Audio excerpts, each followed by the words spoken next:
What would happen if the largest country on Earth decided it needs more territory and power? Well, it might just go to war over it.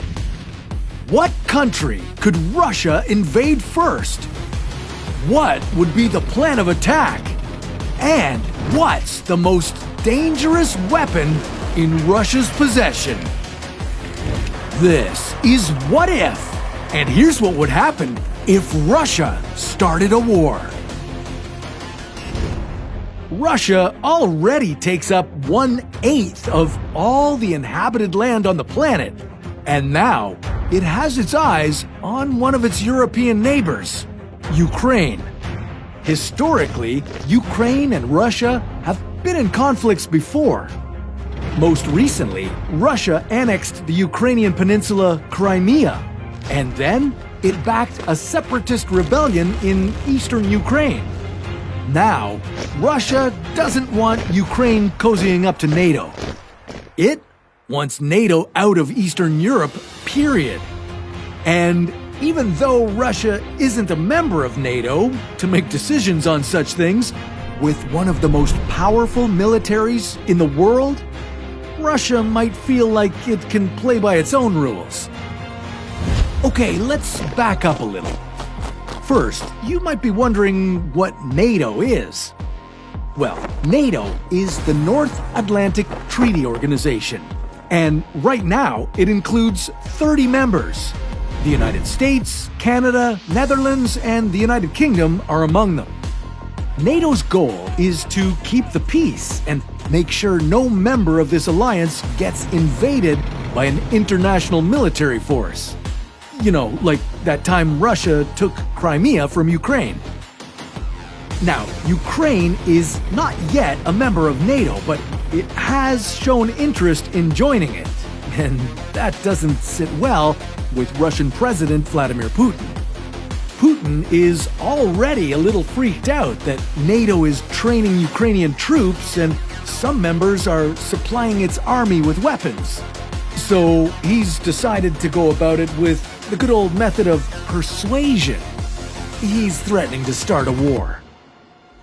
Now, with a defense budget of $42 billion, Russia puts a lot of love and money into its military. Russia's army counts 3.5 million recruits. And it has tanks. 13,000 of them. No other country in the world has this many. Russia also has 27,000 armored vehicles and ranks first in the world with its 4,465 artillery guns. And then there's also Russia's nukes to worry about. All 6,257 of them. These can be launched from aircraft, subs, or missiles. But if Russia decided to attack, chances are it wouldn't start on land. No, the first strike would likely come from the air. This could level electricity stations and bridges, obliterate rail lines, and cripple the economy of any country attacked. In addition to this, Russia's naval fleet is nearly unmatchable. Their nuclear-powered submarines alone, parked along a coastline, could pose enough of a threat to anyone thinking about taking them on. Depending who the targeted country is, of course. If Russia attacked Ukraine, NATO would likely respond with heavy economic sanctions. But Russia has allies of its own. It's a member of the Collective Security Treaty Organization, or CSTO. This is a group of 6 former Soviet states in a NATO-like alliance. It also has Cuba in its corner. And if things should get really testy, Cuba would be a key hub for Russian troops looking to do some damage on US soil. It's pretty scary when 100,000 Russian troops are standing on your doorstep. But this likely wouldn't be a war to wipe out the country. Chances are, Russia has something to gain from it.